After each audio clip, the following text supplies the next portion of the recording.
What's going on, guys? KJ here, back again, bringing you another NHL 18 video. Today was a pretty big day, aside from it being Thursday, so new Evo cards are out. We actually had a new patch come out for December that made a few changes and then a bunch of bug fixes. So the first big change, as you can see, if you look at the top of my screen, it says there will be a free pack available in 1 hour and 5 minutes. So every 12 hours you actually get a pack for logging in. So twice a day you can claim a free pack. In that pack you can pull contracts, team information items, coins, players.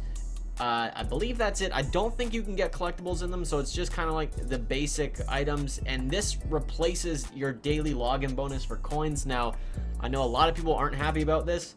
I can understand why, and I kind of figure that EA's doing it to stop coin selling because people could just log on to other accounts, farm up coins over a period of time, and then, you know, buy cards and then transfer cards. So it's just an effort for them to stop coin selling, and maybe you pull something good. I don't know. Aside from that, they also fixed the competitive seasons matchmaking, and there's a new competitive season right here. It's the Christmas season. So now, instead of it, matching up someone who's like rank number 10 versus someone who's like rank 30,000 and them not getting any points for winning, or if they lose, them dropping back thousands and thousands of places, it'll match you up regarding way closer to your actual rating, so that there's actually a little bit better of a progression system, and that people who are higher overall are getting games that are going to give them more points to progress on the leaderboards, and the people who are lower overall aren't going to be playing people who are just completely dominant at the game and beating them into the ground. Also, this doesn't affect everyone, but this affects me personally. There was the Xbox One X 4K enhancement for the game, so now the game actually runs in 4K native on my console, on the Xbox One X in game. You won't notice any differences from the menus, but when I actually go into game, you can tell difference on jerseys especially. There's so much more detail, as well as like the players, the faces, just the details a lot better. Everything's a lot more crisp. Also, I haven't covered this. We have the Gift of Giving set that came out again. So all these sets, like we did last year, we have a 90 overall Master Brent Burns that requires a few of each of the collectibles to complete. It's actually a pretty relatively cheap set. It's 3 collectibles of each of the 4 plus a carbon for a 90 overall Brent Burns. Really good player, really decent price for a master collection. Just like last month, I think EA has been doing a good job at pricing out the collections to make them a lot more affordable for everyone else. We also have 3 sets here. So we have a rare gold player to jumbo set where you trade in 25 of each bronze, silver, and gold rare players, and you get a 10 players pack. And then you can trade in 10 rare gold players for 1 rare gold player, and then you can trade in a collectible for a random gold rare player. As well as there's an advent calendar, so every day you can do the solo challenge to get a collectible, swap it in for this, and the rewards really haven't been that great. I think the best reward really is just the jersey that you got on day 1. Everything else is like contracts, a random player of any rarity. Nothing really that great, nothing to write a home about. We had the Stars of the Month who came out, so obviously get completely rammed doing that. Actually, can I do another one of these? I actually don't think I have any Stars of the Month collectibles anymore, but I did pull a Freddie Anderson when I did that. Right now we got a rare player pack. We have 3 new Evo cards as it is Thursday: Nathan McKinnon, Barkov, and Druin. Funny thing is, I pulled all 3 of these guys base cards in the same pack earlier in the day after these came out, and I didn't realize it. I didn't check who the Evo cards were, and someone pointed out to me when I had a screenshot, because I did pull a Sergei Gonchar in that as well. There's a Christmas lights celebration just like we did last year, so basically everything you do in Hockey Ultimate Team except for offline game modes will earn you Christmas lights, and then it's a community total at the end of the month. Actually, on January 3rd, when it finishes, they count it up and they will dole out rewards based on what tier we get to. So most likely we're probably going to get like a 90 overall card for free once January rolls around. Other cards, we have a 96 overall Christmas Ovechkin. Like, man, Ovi has been killing it. 96 already. There's been a few players this year who've had like insane upgrades. Stamkos, Kucherov, Wheeler, and Ovi have just been blowing through like upgrade cards this year. It's absolutely insane. Bunch of new cards from last night. We have 3 prime times: Anderson, Wilson, Kase, I don't know how to pronounce that, not like I care, and Ryan Miller milestone. Team of the week, as I said, Blake Wheeler been killing it recently. 92 overall team of the week: Drew Doughty, Carey Price, Jamie Benn. And then we have the star of the month, which was McKinnon, Anderson, and Shen, as well as all the silver and bronze players. So I'm gonna go ahead here. I'm gonna open up a few packs. Nothing too much. I want to save all my points that I got this month, or some of them at least, for the end of the month when Christmas rolls around, because you know that they're gonna put out ultimate packs. So I'm gonna save it for then. Let's start it off with one of the gift of giving sets. We'll start off with a 75k pack. Hopefully I can get a few Christmas collectibles, because I would like to get the Brent Burns. I do have the Evo version of him. So, oh, Holtby to start it off. Okay, 88 overall, not bad. I do have Brent Burns Evo card, so I don't need the Christmas version, so I can just sell it off, or I could sell off the Evo. Whatever's more expensive. We get a Christmas collectible. Tanner Pearson, Kuznetsov, who had a 88 overall card the other day, which I got lucky and pulled again. Matt Murray, not bad. If this was a different NHL, this wouldn't have been that bad of a pack, but nothing's really going for that much unless you're pulling like a big name player or a 90 overall. I think Holtby only goes for like 5-6k, to be honest. So not a bad pack. Some high overalls, but nothing worth tremendous value. Let's hit the middle player pack here. Man, these have been pretty damn good for me this year. I pull legends so freaking often out of these. There we go, Tarasenko, who I pulled his Evo earlier in the year, man. Can we get the Evo McKinnon, man? That's all I want.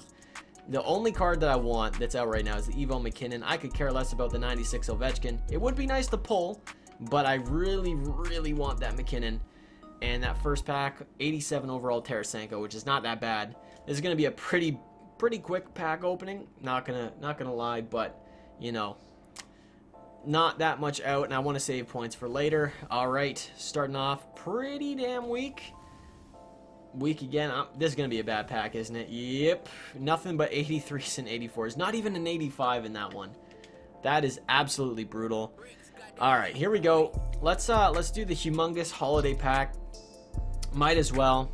I'm like, I don't even really care about cards that I pull in this anymore. I don't play Hut. I know that a lot of people recently have been talking about how disappointing Hockey Ultimate Team has been this year, and like there's no real desire to play it at all, and I completely like sympathize with them. I've really just been playing ESHL, and I've been playing a lot of it, and I've been having a blast. And I know a lot of people specifically been playing Hut are just frustrated with it, and they're stopping playing NHL, and I can completely understand. You know, things do get tiresome after some times, and we need a change. Wow, this was an absolutely brutal pack. Oh my god, did we pull an 87 at all? No, Eichel was the best pull. I think we had 2 Christmas collectibles though, but like, you know, there really hasn't been any type of like progression in NHL the last few years with the game modes and stuff like that. Like, you know, if they put 3s in Hut this year, it would have been a lot better. Draft Champions gets absolutely no support. ESHL is the same, with the exception of 3s that it's been for like the last 5 games. Like, there's been no real progression at all, and it's just really disappointing. As well as these packs are pretty disappointing. Oh my god, man, that is absolutely brutal. Oh my god, man. And it, you know, it's just to the point where like I really want. Can I open up one more of these packs? Do I have? I think I bought the limit today, if I'm not mistaken. Yeah, I did. You know what? I'm gonna open up a few gold rare packs and continue talking. But Nasher put up a video the other week or last week, talking about some changes he'd like to have made in ESHL, and I agree with some of them. I really want to see a ranked game mode come in. I enjoy playing ESHL, especially in a competitive manner. This was garbage, and it would be nice if they did put in like that Rocket League type tier stuff, and you could actually grind through the tiers like any competitive game would have. Because right now, like, you know, player ratings don't really mean a damn thing at all, and like, you know, no one's really grinding to be the top club on their console. Like, people want to be competitive, they need to put out a ranked mode. Like, I don't know, I feel like the mode could be a lot more competitive. That is another bad pack. Primetime collectible, there we go. it could just be a lot better altogether. I know people have been wanting, like, you know, loot boxes and stuff like that for custom gear, and I know that EA is probably trying to implement that, and it would be like 2 years out before they got that in. I'd enjoy it. Obviously, you know, anything for a company to make more money would be something that they would look at implementing, but it would be nice. I know a lot of people want another Kuznetsov, Jesus, like want the custom like overalls back for their players, because, you know, there was a progression system in 14 and everything like that, where the more you played, the higher overall you know, get to Legend 3 or whatever the highest rating was. And I agree, there should be some type of like ability to customize your player. I think I made this suggestion a while back, where like all your stats are at like 5 out of 10, and then you can take away like a few points out of certain categories to give yourself more, and then put them in other categories. So you, like, you know, everything starts at 50%. You could like take all your defense off and then put 5 points just in skating alone, and have 10 skating, 0 defense, and then 50 or 5 out of 10 in all your offensive categories. Like, you know, it would be an interesting way to look at that, and it would be a lot like just better in general. But yeah, man, you know, I haven't played HUT at all this year. I think I played like 20 games. I don't really plan on playing any more than that. You know, it's not for me anymore, man. I'm on that ESHL grind. I don't even like making pack opening videos anymore, right? That's why I really haven't been posting at all, aside from the fact that upgrading to 4K kind of screwed me, and I had to wait for a 4K capture card. But yeah, I don't know, man. I want to put out more ESHL content. That's why I'm streaming a lot more. I'm planning on uploading more of our ESHL 3 drafts that we do with the whole squad. So if you guys want to see more ESHL gameplay, please drop a like down below, leave me a comment, show me some support, because I'm really having a hard time finding the motivation to put out videos. It would mean a lot to me. You know, every once in a while, content creators fall in a slump, or they get really unmotivated, and as someone who's a fan or watches someone frequently, you know, the best thing that you can do is to show them a bit of appreciation. Just comment or drop a like on the video to help them, you know, push through a slow time in their content production, man. It really, really helps out. So without further ado, guys, hopefully you enjoyed the video. Unfortunately, we didn't pull anything that great. Really wanted that Evo McKinnon, but maybe later on. I don't know. We'll see what happens. If you enjoyed the video, please drop a like down below. If you haven't already, feel free to subscribe. Follow me on Twitter. My link is in the description. And as always, guys, take it easy.